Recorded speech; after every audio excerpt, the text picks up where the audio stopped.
Good afternoon, ladies and gentlemen. Thanks for being here on this very, very warm day in the summer in Washington. I have no announcements to make, so I will go right to questions. Ben Feller of the Associated Press. Jay, how are you? I'm great, thanks. How are you? Good, thanks. Two questions.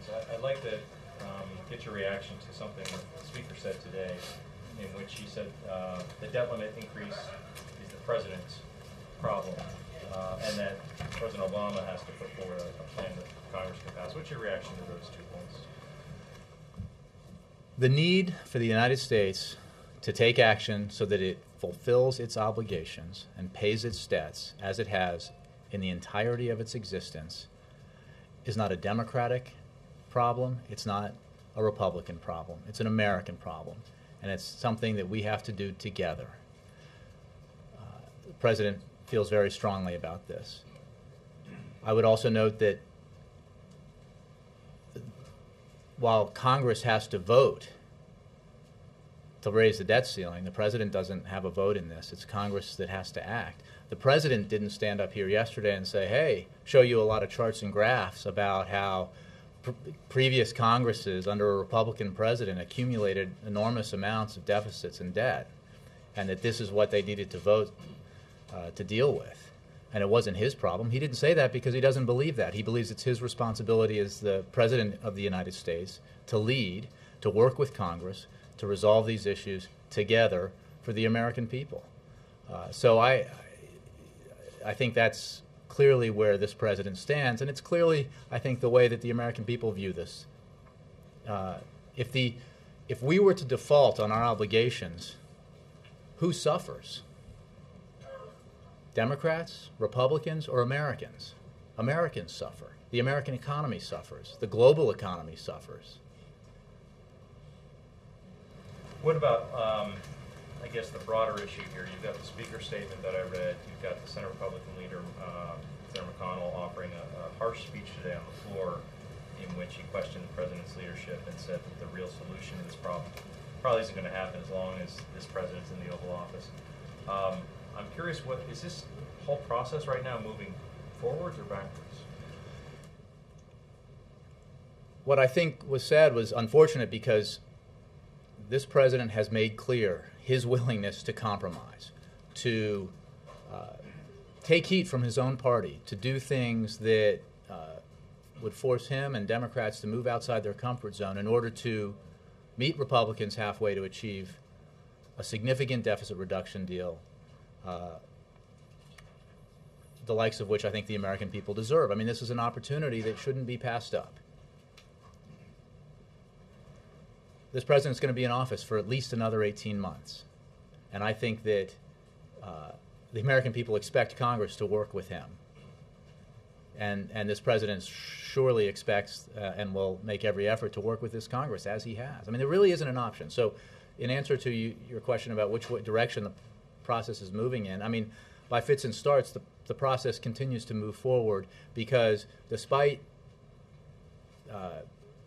elevated rhetoric, the fact is everyone recognizes, everyone who has been in that room and who will be in that room again this afternoon recognizes that there is no alternative here to taking action and dealing with the problems before us, that there has to be a compromise, and in the end, together, we have to do the right things so that we don't default on our obligations and so that we can achieve significant deficit reduction. Jeff. Jay, did the president hear Senator McConnell's speech on the floor? No, he was in meetings. Does the White House have a more specific reaction to what McConnell said?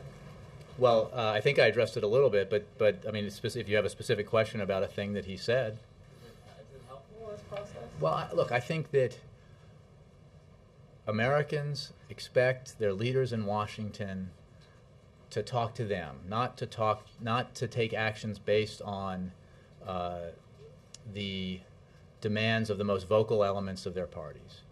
Okay? That's true of Democrats and it's true of Republicans. And the fact is, no one will get everything he or she wants out of this process. No one will be wholly satisfied by the result. The president knows he won't be, but he'll be satisfied by the achievement of an agreement that's balanced and that gets important things done.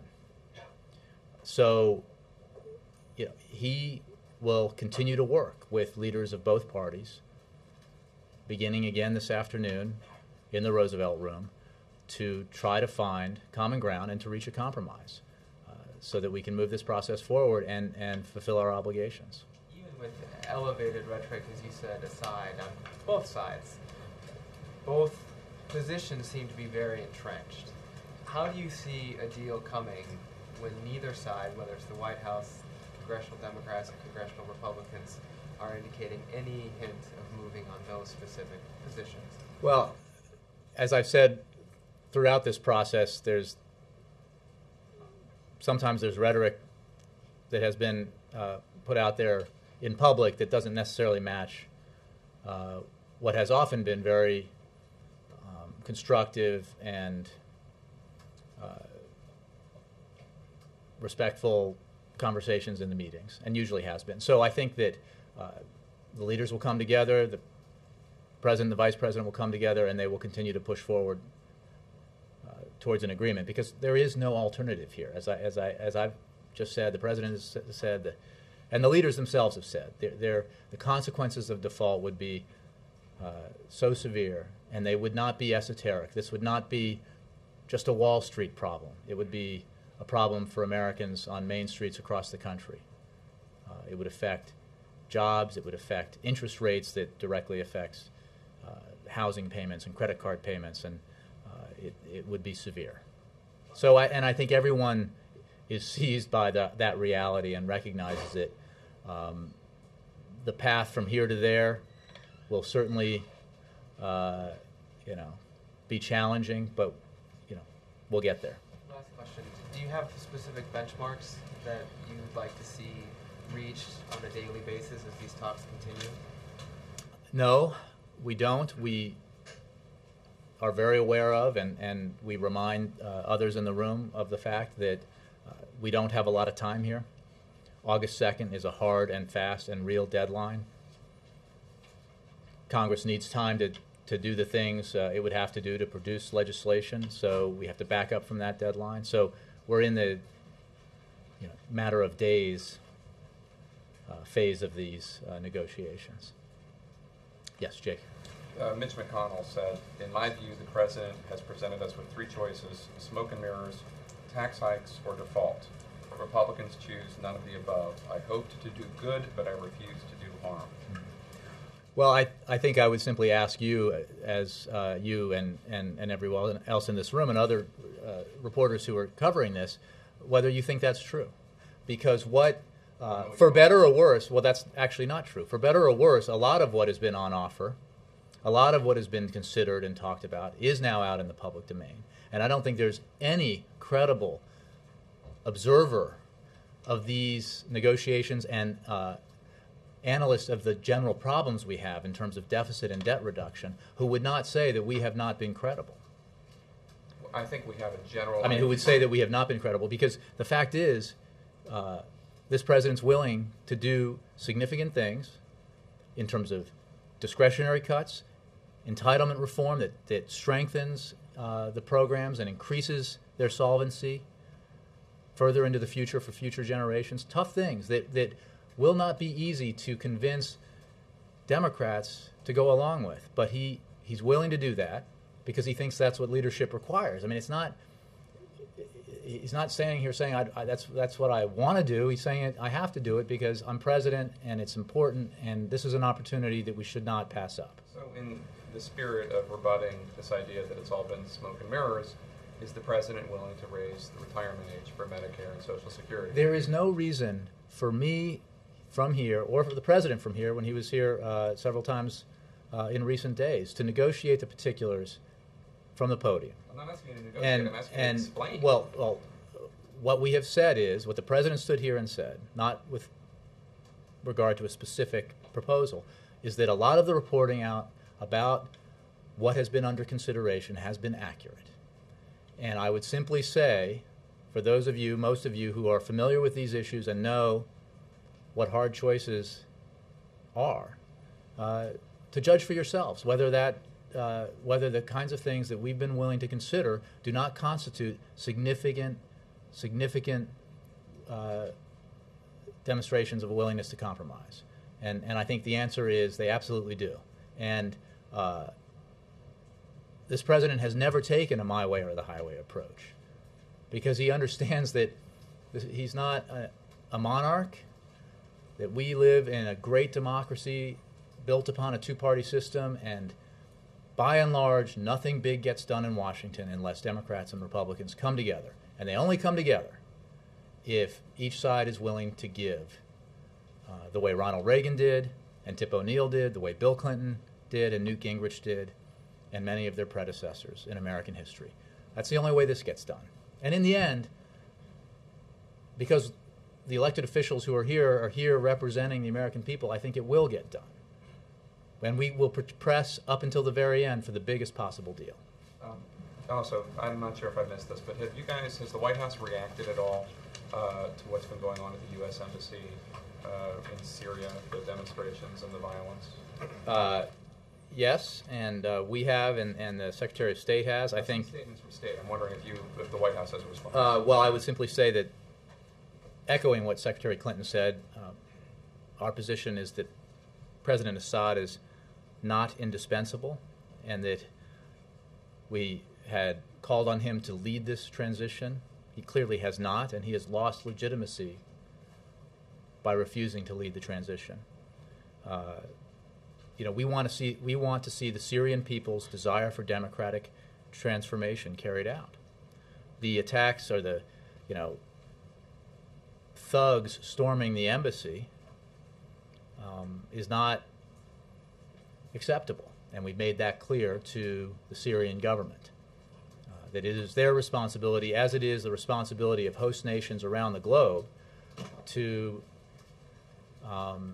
provide security for and to maintain security for foreign embassies, in this case the U.S. Embassy.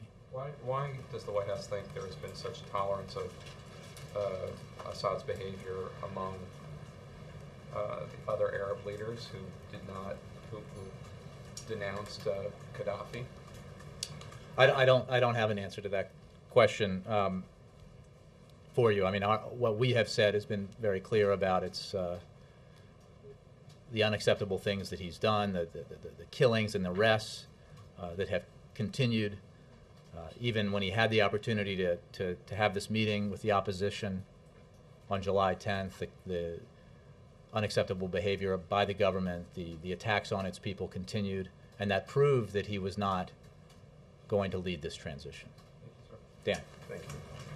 Specific to these talks, are you saying then that the rhetoric that we're hearing in public from Republicans does not match the tone of what's going on inside the room? Look, I think it's fair to say that the tone inside the room has by and large been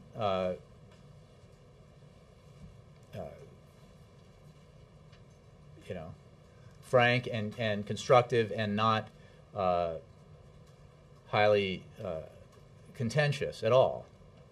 That doesn't mean that there aren't disagreements, but as was the case certainly in the Biden-led talks, the atmosphere continues to be constructive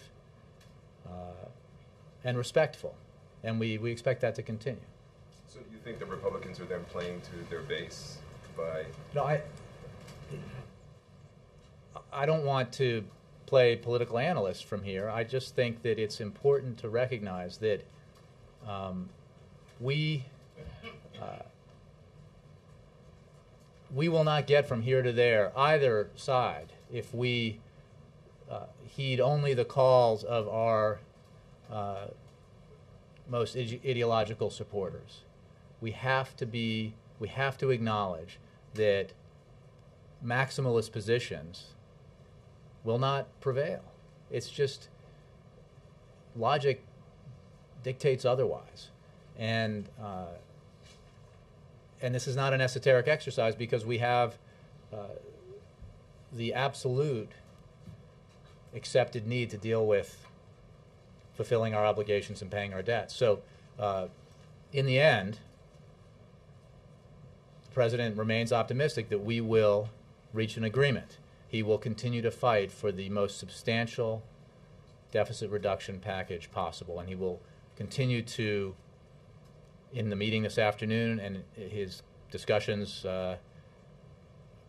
from this day forward with leaders, remind them that none of this is easy. So if you're going to do something hard, you might as well go big. You might as well do something historic and reach a significant deficit reduction package, a package that deals with our long-term debt issues for many years to come and allows us to put the American economy back on solid footing as we enter into sort of full-bore competition in the 21st century. That's the best outcome here, and that's the outcome he's trying to find. While the president pushes for that big deal, will he also be reviewing the math on the more mid-range package that was discussed? Well, as he said for a while now, that smaller deals are possible. I mean, not the short-term ones that he's made clear he will not sign, because we are the United States of America. We do not come to the brink of defaulting on our obligations every several weeks or months. That's not acceptable to him. But deals short of the so-called grand bargain, the deals that put us in the $4 trillion range over 10 to 12 years, are certainly possible. And he has asked on 2 occasions now, when meetings ended, for the leaders who've come to the Roosevelt Room to bring with them their proposal for what can get us to the biggest deal possible. And each member's definition of the biggest deal possible will obviously differ in size. So they're doing serious work both in the room and at the staff level. But the president will continue to push and argue for the most significant package in balanced that will, in a balanced way, achieve a big number that does something substantial in what he said yesterday, the out years. One of the reasons to do the bigger deficit reduction package that we've talked about, this has been the primary objective, based on their own words, that the Republicans have put forward since the midterm elections last fall. I mean, this is a moral imperative. This is an economic imperative. We have to get our deficits and debt under control. And the president is saying, okay, let's do it. And since we have to do it together, then we have to compromise. Because obviously, the purest position on the Republican side will not pass, will not become law, and the purest position on the Democratic side will not pass and become law. So the alternative is compromise. Jeff. Yeah, Jay, John Boehner also says that during their weeks, in fact, he said 2 months of discussions, a couple of months of discussions, the idea of raising taxes was never even on the table. True? Well, the president, from the beginning, since his speech at George Washington University, has made clear that the approach he brought to the table, that the vice president brought to the table, was a balanced approach that included dealing with spending in our tax code. What about in the private conversations with John Look, Boehner? I'm not going to characterize those conversations except that a grand bargain, a significant deficit reduction deal, is not possible if it's not balanced. And certainly not possible, in a divided government with this president and this Congress. So, but I'm not going to get into the specifics of the negotiations or the private one-on-one conversations between the Speaker and the President. Okay, shifting gears, Bernie Sanders was on the floor of the Senate today, and he noted that President Obama in 2008, in a taped address to AARP, said John McCain's campaign has suggested that the best answer for the growing pressures on Social Security might be to cut cost of living adjustments or raise the retirement age. Let me be clear, I will not do either. Is that a promise that has gone by the by, at least regarding cost of living adjustments? Again, I will not get into the specifics of ideas that have been considered. What I will say is that the president has been willing to get outside of his comfort zone, to discuss different measures, to do what he has said. I will go to the general program here in terms of Social Security, that he firmly believes, and economists back him up on this, that the Social Security is not an issue when you talk about our near and medium-term deficits. But he is interested in taking steps to increase its solvency and strengthen the program. But what I won't get into is which specific measures might be taken to do that. But again, when we talk about making hard choices, he has demonstrated his willingness to do that because he thinks the American people want something big. And the reason when we talk about Social Security, even though it is not a driver It is not the problem when we talk about our deficits. It does have long-term solvency issues that can be improved. They can be addressed, and we can strengthen the program. And he has said, if we're going to make some tough decisions now in the interest of getting something big, that he's willing to have those conversations about all entitlements, including Social Security. So again, this is something that we've always, from the State of the Union address on, talked about on a separate track, separate from the need to deal with our deficits. But he is willing to do, in the name of doing something big and comprehensive, talk about what he talked about in the State of the Union, which would take measures that would strengthen it and increase its solvency. More generally, then, without asking about what they specifically talked about on Social Security, is the situation now so severe that when the president talks about making tough choices and getting out of your comfort zone, that means being willing to break firm promises that he made previously? Again, I don't know what exactly you're referring to, except for the one you just the specifics. But what I will say is that it requires making tough choices, and compromise requires not necessarily being exactly where you were in your ideal world. When you put a proposal forward in Congress that passed the House, even though it had no chance in the Senate and no chance to be signed into law, you can stick with that as your absolutist position, or you can recognize that you're not going to get that, and that we are absolutely under an obligation to reach a compromise. You can put forward a framework, as the president did in April at George Washington University, for his vision of $4 trillion in deficit reduction over 10 to 12 years, that deals with spending in entitlements and discretionary spending, defense spending, and the tax code. But you can also recognize that you're not going to get that exactly the way you wrote it. That's the president's approach. Mike. Jay, my understanding is the president in the interview with CBS has suggested that there's some concern that Social Security checks may not go out August 3rd. Can you provide us a little context on that, and did he indeed say that? Well, I think it's up to CBS to. I don't want to scoop their interview, but I think that will air tonight. The fact of the matter is, and Secretary Geithner has talked about this. We no longer have authority to borrow money if we do not raise the debt ceiling, which we remain confident will happen. So this is speculative, but the fact is, one of the reasons why we absolutely have to take action is because we lose our authority to borrow money, and as you know, we have obligations that exceed the money we take in, significantly exceeds the money we take in, and that would then entail a kind of Sophie's Choice situation where you have to decide what bills you can pay. And the fact is that whether it's Social Security checks or veterans benefits or disability benefits, there are the number of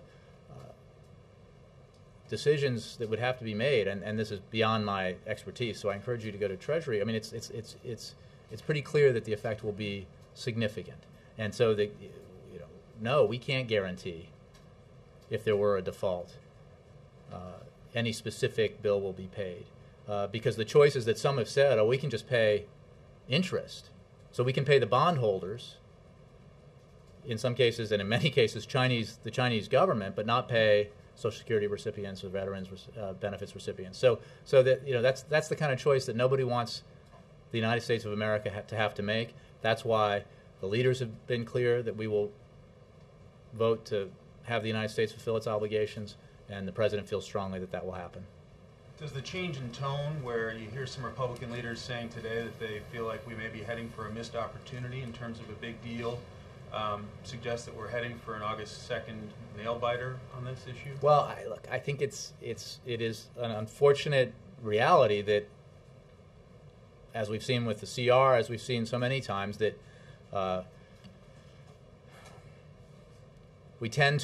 Congress tends to push these things up to the very last minute. While that's inconvenient in many cases, it is the way things happen. In this case, it's more than inconvenient because of the even before August 2nd, the possibility, if it's perceived to be a possibility, that Congress will not act in time, could have an effect on markets, could have an effect that would be damaging to the economy. So we think it's very important. The president's made it clear. Let's not let's get this done sooner rather than later, and the clock is ticking. One quick one on another topic. We understand executive orders coming related to a gun-related issue. We've already heard from some groups, lawmakers, expressing concern that this could be trampling on Second Amendment rights. Do you have a response to that? Well, first of all, I would refer all. You're talking about the long gun issue on the southwest border? My understanding was changes to the database to be used for background checks. I don't have anything. I'm not even aware of that. There is obviously an issue that's about, this is a law enforcement issue about illegal gun trafficking to the Mexicans on the border states. Is the long gun one, which I refer you to the Justice Department for, but I don't have anything for you on that. Can I follow up on that just very quickly?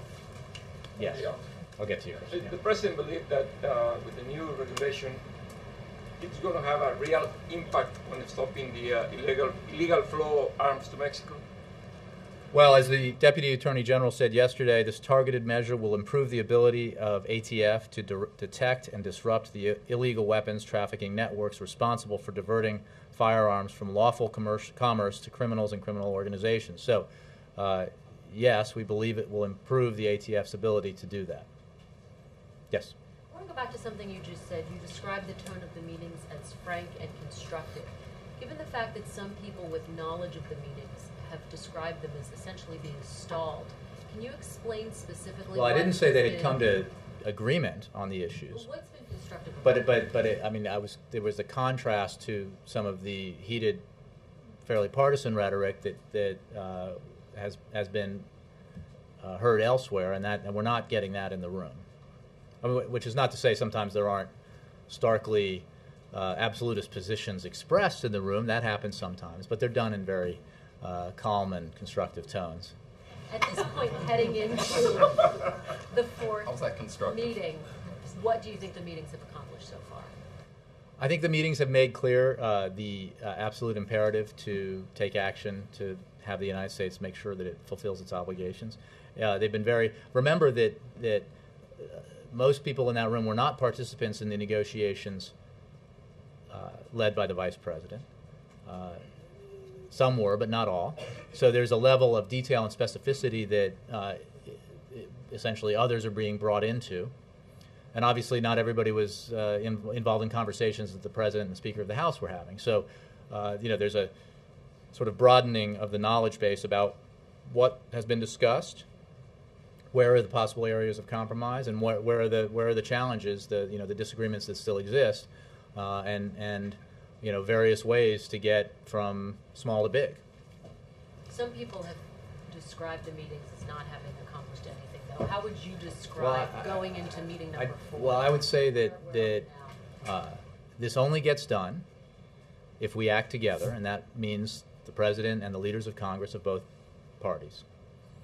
It doesn't make the meetings easy. It doesn't mean that every minute of every meeting is highly productive. But it does mean that it's essential that we have these meetings to get our work done. I mean, really, it doesn't have to be pleasant for it to be essential. And also, I don't want to suggest that it's unpleasant. I'm just saying that there's really not a choice here. And so it's not like if we just break up and, go do something else that the problem goes away. Is there any concern, given the heated rhetoric that we've heard today, that the talks could break down at the end of today? Well, no, because I think that there are no alternatives to continuing to talk and to find compromise. And I think that it's important to remember that the Biden-led negotiations, as asserted by participants in both parties, made significant progress. And that, as the President made clear here yesterday, he and the Speaker of the House had very constructive talks. Out of that, there should be, and certainly the American people demand that there be, potential for compromise. So that's what we're working towards. Yeah. Until just recently, there had been a lot of conversation about changing the cost of living adjustment for Social Security, but it was always in the context there you go again. Always in the context of a Social Security plan, trying to make Social Security solvent for the long term. How would you respond to people who would say that that's the appropriate way to do this, not as part of a debt negotiation, overall Well, deficit? I think I just answered this, and that the president does believe that this is a separate issue, but it is also an important issue, and that the fact that it's a separate track doesn't mean that it's not if there's the political will to do it as part of this overall package, then we should do it. And by it, I mean not addressing the specific measures that you raise or measure that you raise, but to take measures that will strengthen the program and enhance its long-term solvency. So, without slashing benefits. So I'm not sure because they can happen within the same framework, but it doesn't change the fact that taking measures to increase and strengthen the program, increase its solvency and strengthen the program, is a way of dealing with our short-term deficit issues because they're not related. But correct me if I'm wrong, there's never been no suggestion that the changes in Social Security would actually solve the 75-year Social Security problem. So essentially you would just be maybe taking a bite out of it without really solving. I don't think anybody's under any illusion that even a significant deficit reduction package or one that includes some of these other things would solve all problems for all times. But it is our obligation to take measures to strengthen and increase and lengthen the solvency of these programs that have been the foundation of economic security for America's senior citizens, Medicare and Social Security. Right? Any measure we took. Look, the significant reforms that Ronald Reagan and Tip O'Neill made law in the 1980s extended Social Security's solvency and strengthened it for a very long time. When that Reagan-O'Neill compromise, by the way, was a balanced compromise that included dealing with revenues. But that was all within Social Security, right, and this wouldn't be that way. But I don't understand the point you're making. The fact that was all within Social Security is true, and we can do Social Security entirely separate, or we can do it as part of this, but it is still solving a separate problem. Does the president have any plans of traveling outside of Washington while this issue is still unresolved? Is he sort of committed to staying here? I think he's made clear that we're going to meet every day until this is done. So we shouldn't expect him to be going and taking this case out to the public? Well, look, I don't have any announcements to make about his travel schedule, but he is committed to meeting every day with these leaders until this is done. Thank you. On weekends as well? Yes, sir. Can you say whether President Obama and Secretary Geithner have had discussions about what you have termed as the Sophie's Choice type of decisions that they will face on funding come August 2nd? I don't know. They have regular meetings. I don't know that they've had those conversations. I'm sure that Secretary Geithner has briefed the president on the details of the circumstance that would present itself on August 3rd. But I don't know if they've talked about that. And I'm not even sure, again, I would refer you to the Treasury Department about how those decisions would be made. Yeah. The president yesterday, he said that he'd like to see more from the business community in terms of lobbying to get a deal done and to sound some of the alarms for if the debt ceiling is not raised August 2nd. Can you specify some of the actions he'd like to see and whether or not the letter that was sent today from some 470 CEOs, is that enough? Well, look, I don't think it's. I think it's a welcome. You cited this. I was going to mention this to you as obviously not something we organized. I believe the chamber did, but a letter from hundreds of business leaders that says we believe it is vitally important for the U.S. government to make good on its financial obligations and to put its fiscal house in order. First, it is critical that the United States government not default in any way on its fiscal obligations. A great nation, like a great company, has to be relied upon to pay its debts when they become due. This is a Main Street, not a Wall Street issue. The debt ceiling trigger, I'm just skipping around here to relevant points, the debt ceiling trigger does offer a needed catalyst for serious negotiations on budget discipline, but avoiding even a technical default is essential. This is a risk our country must not take. Second, our political leaders must agree to a plan to substantially reduce our long-term budget deficits with a goal of at least stabilizing our nation's debt as a percentage of GDP, which will entail difficult choices. We couldn't have said it better, and we agree. So is there more, though, beyond? Well, look, I think We think everyone has a stake in this. It can seem arcane, understandably, when I and others stand up and talk about debt to GDP ratios and the need to not default on our obligations and to raise the debt ceiling. I mean, I honestly, what is the debt ceiling? I think for most Americans, it sounds like gobbledygook. What they want is for the economy to be strong, for jobs to be created, and for Washington to work.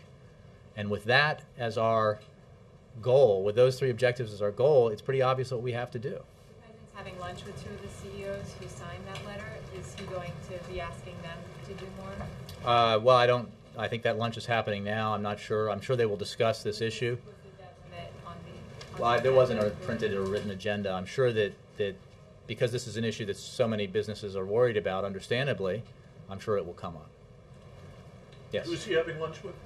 I think we put this out to, or we gave it to the pool here, but he is having, as he has done throughout his administration, he will have lunch, or is having lunch now, with 4 business leaders to discuss ideas to grow the economy and create jobs. They will specifically discuss the importance of working with the private sector to promote job training efforts, including ways that companies have been partnering with high educational institutions to develop curriculum and programs that ensure graduates will have the appropriate background and skills to succeed and get hired within the companies. The business leaders in attendance are Clarence Otis of Darden Restaurants, Scott Davis of UPS, Sam Palmisano of IBM, and Matt Rose of BNSF. What's that? No agenda. Well, this is a broad outline of one topic they will likely talk about. But I don't want to, just because they're going to talk about this doesn't mean they won't talk about those other issues, because those other issues are quite clearly of concern and in the news right now. Jay, the Treasury Secretary did say this morning that in its push not only for the debt ceiling but for the big deficit-cutting package, the administration could use some support. Is the White House doing anything to rally those less vocal, less ideological elements of the public to get involved? Meaning which groups? I think we're making our case. The president has come before you. You feel like lawmakers are responding to sort of the fringes of their party, and that Americans. Well, again, we welcome the letter that was, I think, Juliana said 470 business leaders. But the change that you said organize that. Is the White House doing anything to gin up some? We, as the president said, we have conversations with business leaders all the time. He does, others do, and I'm sure this has been an issue. We're not in some sort of organized effort that I know of. I mean, this is pushing on an open door, if you will. These are issues that they're very, very concerned about for obvious reasons. And as the letter makes clear, while they are concerned about it for obvious reasons, it is not a concern limited just to business, and it shouldn't be. It obviously affects every American who has to worry about interest rates, mortgage payments, credit card payments, who worries about his or her job. The impact of a default would be catastrophic for so many people around the country and the globe that we simply cannot even entertain the possibility that it might happen. Barry. The CBS interview's on their website, so I'm going to read a little bit from it just to clarify this. The president says... You can ask me to confirm? Something like that. Okay. This is not just a matter of Social Security checks. These are veteran checks. These are folks on disability and their checks. There are about 70 million checks that go out. 70 million are a number you all believe of checks that would stop being given out. It's a very high number, so to make sure on August 4th... I think it's at least that high that the Treasury Department issues or the government issues. But I would check with Treasury. Yeah. Following up on that, was his answer was it an answer to a question, or did he volunteer this fact? It was an answer to a question. Is this a point he'll continue to make on his own? Look, we're not. If asked, and he spent a lot of time taking questions lately, so if asked, I think he'll make the point as he did today. We're not spending a lot of time, warning about what would happen if we defaulted, because we do not believe we will default. We accept what leaders of Congress have said about the impermissibility of allowing the United States to default on its obligations. So we believe we will get there by hook or by crook, through this process, and we will. The Congress will vote as necessary, Democrats and Republicans, because this is not a Democratic or a Republican problem, it's an American problem, and we will take action necessary to deal with it, and take advantage, hopefully, in the biggest possible way, of the opportunity presented here to achieve something significant. And remember that way back when this process began, the linkage between raising the debt ceiling and significant deficit reduction was one that was put forward by Republicans because they believed it was the primary objective. The number one item on their agenda list when it came to domestic policy, economic policy, probably all policy, was to deal with cutting spending, reducing our deficit, reducing our long-term debt problem. And the President has made clear that we accept the challenge and we are willing to compromise to get there. And he still believes, even at this late date, that the biggest possible deal is the best way to go. Can you tell us what his reaction was when the majority whip Cantor, Majority Leader Cantor, said that he considered it in terms of who's making concessions, that their concession in return for you giving spending cuts is to allow a vote on the debt limit? Well, that's one version of the question that somebody in the front row asked, which is this is not the President's problem. I want to know what his reaction was, though. Well, I think he was asked about this in the interview, and it's very much what I just said, which is, wait a second, this is an American problem. It's not a Democratic problem. It's not a Republican problem. It's not this President's problem. In fact, as I said, this is not a vote on new spending. This is a vote to fulfill the obligations made by previous Congresses under a previous president, by and large. Okay? When President Clinton left office, there were surpluses. Everyone agrees, right? I know that people like to argue over, absolutely settled facts, but I think we can all agree that there were budget surpluses when Bill Clinton left office. As far as the eye could see was the phrase commonly used. By the time President Obama was sworn into office 8 years later, there was the largest debt and largest deficits in history. Okay? And these are as the President has said, these are cars that have already been purchased and vacations that have already been taken, and now it's time to pay the bills. He did not say, however, when asked about this, oh, well, it's not my responsibility, it's Congress's responsibility because they ran up the bills. They voted and didn't pay for 2 wars. They voted and didn't pay for substantial tax cuts, including tax cuts for the wealthiest Americans, and didn't pay for them. A Medicare prescription drug program that they voted for, including every leader in that room from the Republican Party, didn't pay for it. These are the obligations that we have to now pay. So, but you know what the President said? He goes, it's my responsibility too. It's my responsibility too. I will work with Congress because we have to do this as a nation. It's an American challenge and we do it together. But did he say something to them yesterday in the meeting they had in the afternoon? In response? About this issue? Yes. I'm not aware. I know on different. We're not going to read out the dialogue from the meetings. I'm not aware of anything of that nature that he said, because when I was just channeling him with a little filigree of my own, that was in response to some of the statements made this morning. Yeah. Since the President has reconvened these talks under his own auspices, has any progress been made? Yeah, there has. In the sense that, as I was saying, I think in answer to Laura's question or somebody else's questions, the participants in these meetings haven't been engaged, all of them, in the detailed discussions that were led by the Vice President, or obviously, with the exception of the Speaker and the President, the conversations that the Speaker and the President had. So there has been progress in that,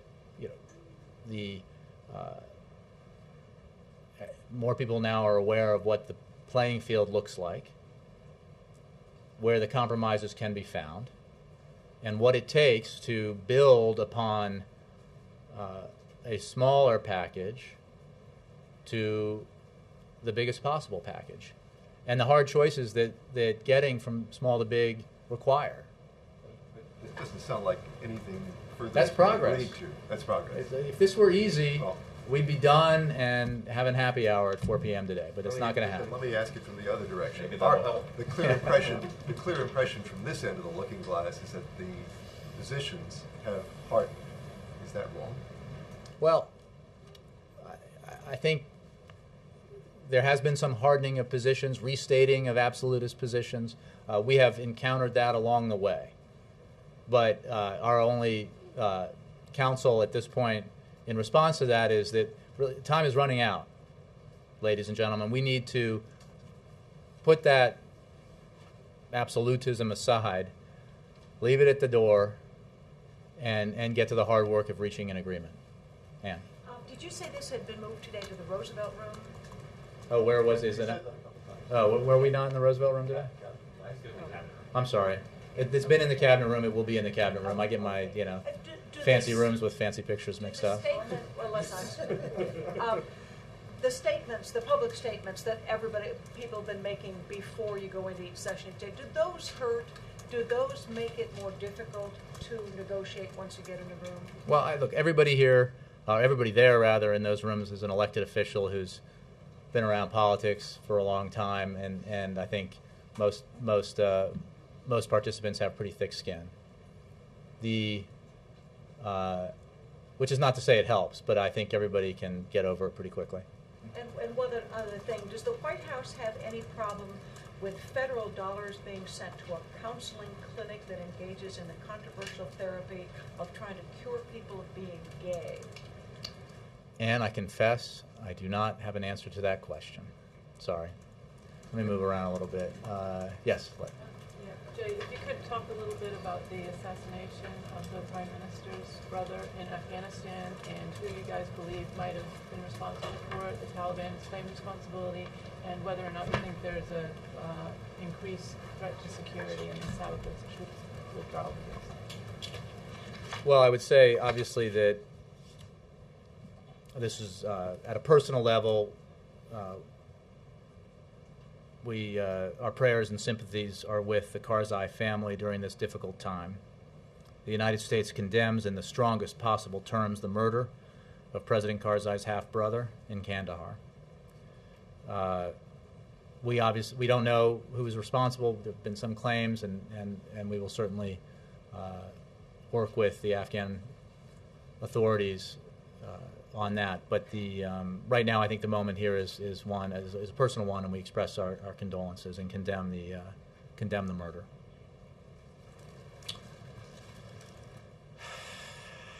Chris?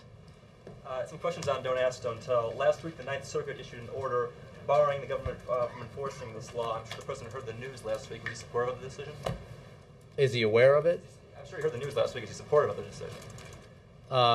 The Justice Department is reviewing the order, and I think I would point you to them for further information. The President's position, obviously, on the repeal of Don't Ask, Don't Tell is quite clear. And he fought hard to make it happen, and it was a significant accomplishment late last year. But as the head of the administration, was the President supportive of this court order ending enforcement of Don't Ask, Don't Tell? Again, I'm going to refer you to the Justice Department as they review that decision. Do you anticipate that the administration will challenge or appeal this decision? I think that's the same answer. What impact is this going to have on repeal certification? I mean, the President said before that it's going to happen within a matter of weeks, not months. Is it going to have any impact on that? I think the process moves forward. I'll refer you to the Defense Department. I know Secretary Gates, shortly before he left, said that it was moving along very well, and that we do expect it to happen in the near future. But I don't think there's an impact. Is there a definite date or time set? I'd refer you to the Defense Department, but I don't believe so. Yes. Thanks, Jay. On Syria, if, as you say, President Assad is not indispensable, and if, as you say, he has failed to lead the transition, then why hasn't the President called for him to step down? Well, I think you'll note that we've said today that and the Secretary of State has said this, that President Assad has lost his legitimacy. And the issue here is a matter of factual analysis. And that is that President Assad had an opportunity to lead this transition. And we have always said, he should lead or leave. He had that opportunity and he passed it up. And for that reason, not because he's lost legitimacy, it doesn't matter as nearly as much that he's lost legitimacy in our eyes. This is a matter of an analysis that he's lost legitimacy in the eyes of the Syrian people, who are increasingly demanding change. There's really a growing consensus among the Syrian people that this transition needs to take place, and that President Assad is not going to lead it. So it's the Syrian people will and should be able to decide their own future. And given the 1,400 plus deaths in Syria that have occurred against civilians, how is this different from Libya? Well, I could review the facts for you, but as you know, there was an imminent threat of a massacre. There was a broad-based multinational coalition that was not just at the United Nations, or at NATO rather, but through the United Nations Security Council resolution included NATO action as well as coalition participation by nations in the region. And again, the opportunity to work in a multinational way to forestall a massacre against the Libyan people. And as we have said throughout the unrest that has affected the region, North Africa and the Middle East, every country and every circumstance is different. Okay, one more. I always do one more. Lester, for you. Thank you very much. Will the President speak out in support of Maryland's giving illegal aliens in-state tuition at colleges and universities? I'm not aware of that issue, Lester, so I don't have an answer for you. You're not aware of that issue? I'm not. Thanks, guys. You're not